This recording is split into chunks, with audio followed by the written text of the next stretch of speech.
File photo of an Atlas V first-stage booster being raised at the Vertical Integration Facility at Cape Canaveral's Complex 41 launch pad. Credit to the final assembly of the United Launch Alliance Atlas V rocket slated to blast off Jan. 18 with a U.S. Air Force surveillance satellite designed to detect missile attacks has begun at the booster's Cape Canaveral launch pad. The Atlas V's first stage was stacked on top of a mobile platform inside the Vertical Integration Facility at Cape Canaveral's Complex 41 launch pad early last week. It was to be followed by the hoisting of the Atlas V's Centaur upper stage and a single strap-on solid rocket booster. The first Atlas V launch of 2018, and the 75th overall, will propel the Air Force's fourth space-based infrared system satellite toward a perch in geostationary orbit approximately 22,300 miles (35,800 kilometers) over the equator. Liftoff January 18 is set for approximately 7:40 p.m. EST:0040 GMT on January 19 at the opening of a 40-minute launch window. The SBIRS GEO Flight 4 satellite, built by Lockheed Martin, will join three others launched since 2011 to provide early warning of missile launches heading for the United States and its allies, including those potentially carrying nuclear weapons.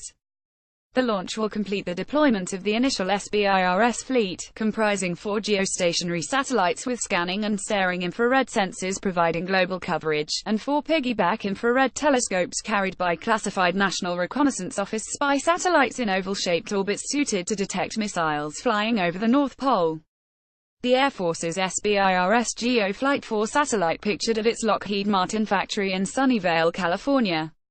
Credit Lockheed Martin. The Air Force has ordered 2 additional SBIRS geostationary spacecraft from Lockheed Martin for launch in the early 2020s. The SBIRS Early Warning Network follows the Air Force's Defense Support Program satellites, which began supplying missile detection services to the U.S. military in the 1970s.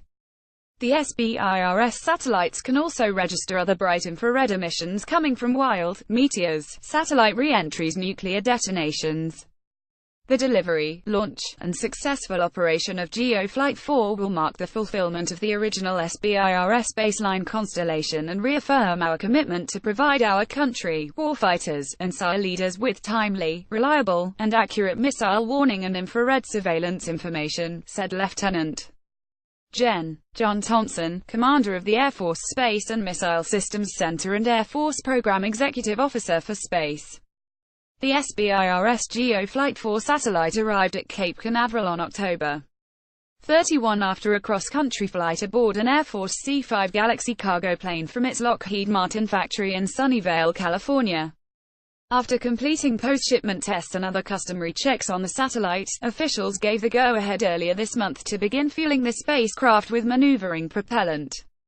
On-board fuel is required for the satellite to climb into its final circular geostationary orbit after a drop-off by the Atlas V rocket in an elliptical transfer orbit, then to keep the spacecraft operational throughout its 12-year design lifetime. Once technicians finish fueling the satellite, it will be fixed to the Atlas V's payload adapter and enclosed inside its nose cone, then transported to the Complex 41 launch pad for attachment to the rocket. The 3 previous SBIRS geostationary satellites launched in 2011, 2013 and in January aboard the basic 401 version of ULA's Atlas V rocket, which does not use any solid rocket boosters. SBIRS GEO Flight 4 will launch with the Atlas 5411 configuration, with a single solid rocket booster and a 4-meter diameter 13.1-foot payload fairing. The change will allow the Centaur upper stage to make a controlled deorbiting re-entry after it releases the SBIRS GEO Flight 4 satellite, a measure to prevent the flight from adding to space debris in Earth orbit. Email the author. Follow Stephen Clark on Twitter at StephenClark1.